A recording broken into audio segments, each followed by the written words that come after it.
61,000 visas expired over 4 months. So what about all of the other preceding months and all of those other expired visas? It's crazy. 500,000 people, great. A full state of foreign illegals. And they come in here and then there's no process for them to have expired and for their temporary status to say you can go home now. The Democrats just need voters, basically. They're not having babies. They don't, even have the functional body parts, many of them anymore, to even do that. And if they do, then they just abort them. So they got to invade our country. And now this is coming to an end. Chuck Grassley over in the Senate is calling out Biden's scam as it relates to immigration. We know that they brought in millions of undocumented illegal aliens, meaning they're here. We don't know that they're here. We don't know who they are. We don't know anything about them. But there's this other bucket of illegal aliens who Joe just kind of brought in, and they actually did document who they were, and they called them parolees, or it's temporary protected status, or all of these other justifications for flooding America with foreign invaders. And then once they were here, they just forgot about them, let them go. Couldn't keep track of their names, where they were, make them continue to check in, and they're just gone. Chuck Grassley is now calling this out, asking Trump to do something about it. Here's what he posted on X. He says, the DHS Office of the Inspector General has now confirmed that the Biden administration failed. And this is not like a negligent failure. This is all intentional, in my opinion. They failed to track and they failed to enforce parole expirations after Biden let thousands of parolees remain in their country after their visas expired. All intentional. Now, Grassley posted this. He says, all right, Kristi Noem, we need your help on this. Here's what Congress has found. We need to immediately address this problem. We've got over 61,000 visas that have been expired just from this time alone, okay, that they've identified in this report. I would estimate those numbers are extremely low. And if you expand this window to all the way, let's say, to the beginning of Joe Biden's term, we're probably talking about 1 million people, okay? Or I don't know how many, but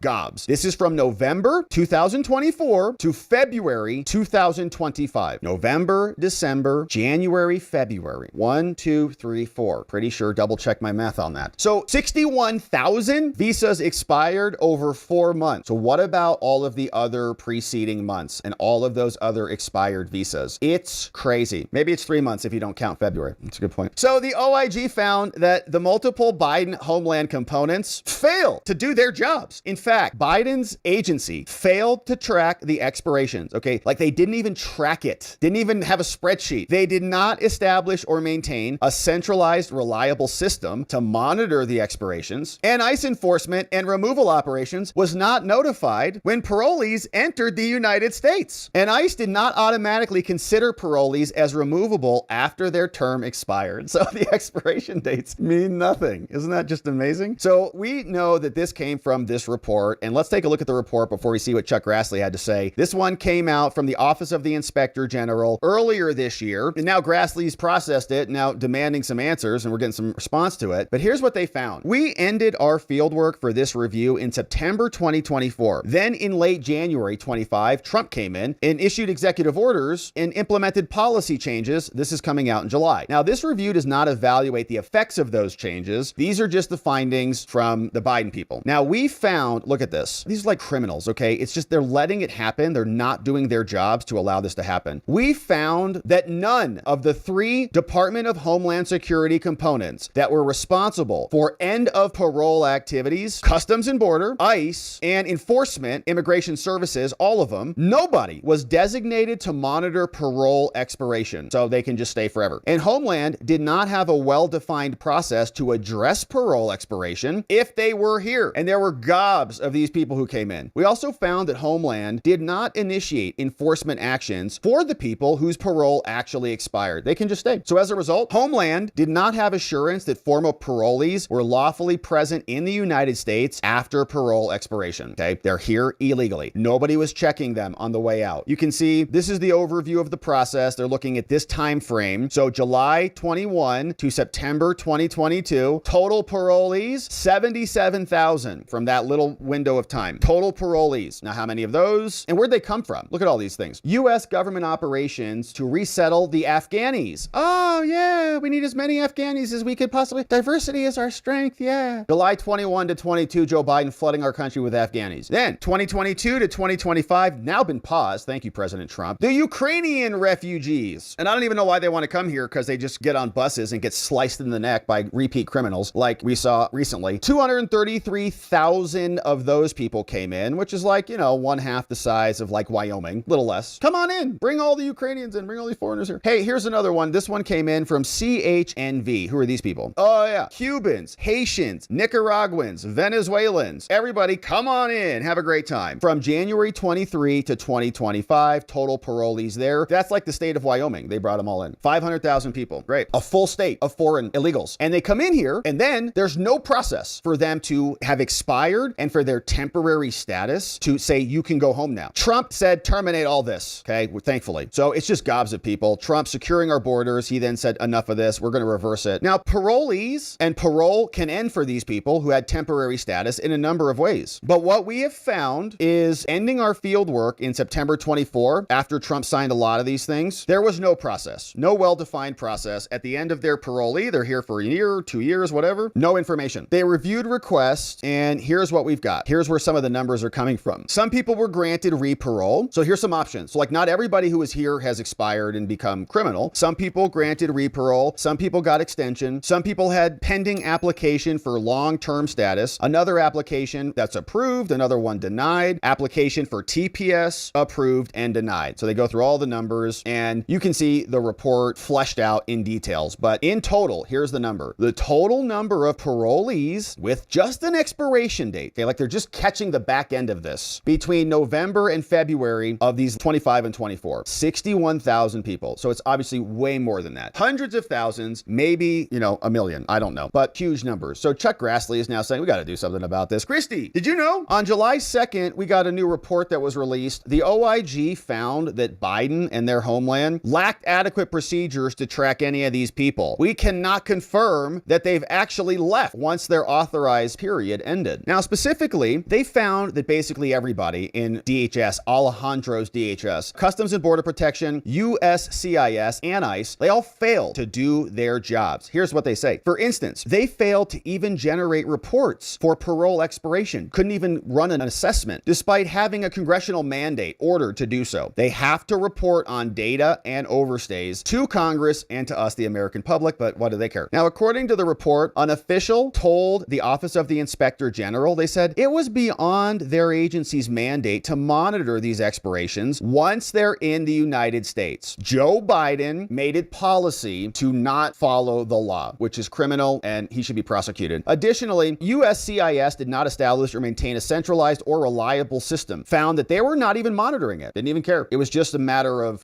form. They told the inspector that they were not aware of any policies that told us we have to check or anything. They even admitted no one was monitoring that alien's end of parole. Just expires, you're good to stay. So this is obviously concerning, says Chuck Grassley. There were 61,455 parolees that would have expired, and the report makes it clear that they could remain unlawfully in the United States since nobody knows anything about them. Now, unfortunately, says Chuck Grassley, this is not the first time I've raised these concerns. Back in 23, I wrote to Mayorkas about this. I said, this is ridiculous. Why did you create an invasion app? We went through the most insane time. On June 25th, I followed up with Homeland about this. Can you identify or monitor any of these people? Can you identify who these Afghanis are? Do you have any idea? No. I raised concerns. And in fact, the frontline officers said that they weren't even able to do interviews or fingerprints or anything like that. Don't even know who they are. In each case, all of Biden's Homeland components failed to coordinate and do anything. And so these concerns build on a long-standing pattern of them. They inadequately vetted any of these people. They're not overseeing anybody who's staying past their end date. And so we need to fix this. What steps have you taken to close any of these recommendations from the earlier report? Of the total number of individuals admitted under all these scam programs, the Operation Allies Welcome and Uniting for Ukraine and Cuba, Haiti, Nicaragua, Venezuela, because the Democrats just need voters, basically. They're not having babies. They don't,